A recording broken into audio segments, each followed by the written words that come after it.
Hey guys, Greg Silverman here, CIOs. Listen, I'm going to call 2020 the year for controlling fuel emissions.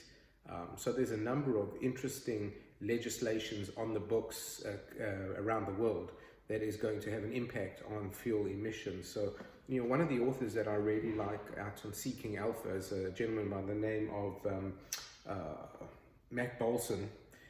Matt writes a lot about electric vehicles as well as metals involved in that, and he highlights an article. We'll put the URL down below, but this is very interesting. So on January 1st 2020 in Europe, legislation comes into place. The European Union emission targets are that CO2 must be cut to 95 grams per kilometre for 95% of cars from the current 120.5.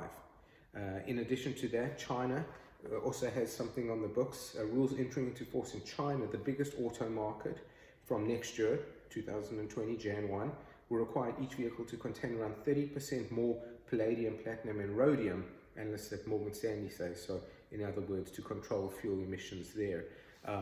So that's getting old a little bit, so that's very interesting. The ways to play it, as Matt speaks, is through the increased use of catalytic converters, increase in platinum, palladium and rhodium usage. So that's interesting, and Matt identifies some stocks. We're not in the stock identification game for you.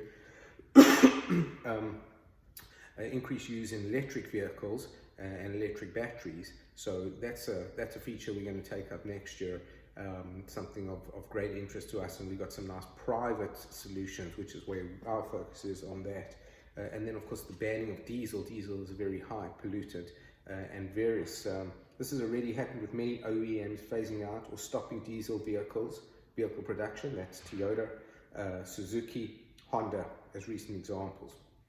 Okay, so that's on the vehicle side. Then another one of my favorite writers, a gentleman I've had on a podcast before, is a guy by the name of Ben Phillips, who runs a company called Event Shares, and Event Shares has an ETF, ticker symbol PLCY, not a recommendation, check it out yourself. But the interesting thing is the depth of research that Event Shares is doing, identifying very different thematics impacting financial markets. One of which they've identified, and they've got a high weighting to in their ETF, is known as IMO 2020. IMO is the International Maritime Organization, and the IMO 2020 laws or regulation requires ships to have a lower fuel sulfur content. Currently they run at about a 3.5% sulfur content in their fuel. Their shipping fuel is known as bunker fuel, and the requirement is to be at 0.5%. So that's quite a bit lower.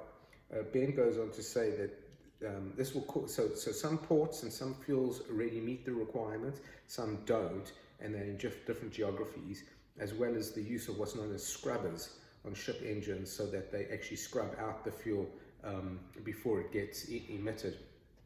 Ben goes on to say in their policy tracker, something I highly recommend that you take a look at, and I'll put the link down below on that as well. Driven by the inequality in refining ability among countries and current capacity constraints, oil will be needed to move to different geographic refineries, and refined products will need to be transported from excess fuel regions to those regions with a shortage of fuel. And then they go on to identify companies that will be winners and losers. Again, not a recommendation. We don't really participate so much in the public markets, but you can see that for yourself there. Our play here is something we've known about for a long time, and we've got involved in what's known as emulsified fuels, and we've backed quite heavily actually a private company in the space. So fingers crossed for us on 2020 regarding that. So that's it, folks. As I said, next year we believe is going to be the year of controlled fuel emissions, and that should be a way for the climate to do better and for hopefully investors to do better. So I wanted to bring that to your attention, and we'll be in touch with more information. Take care. Bye-bye.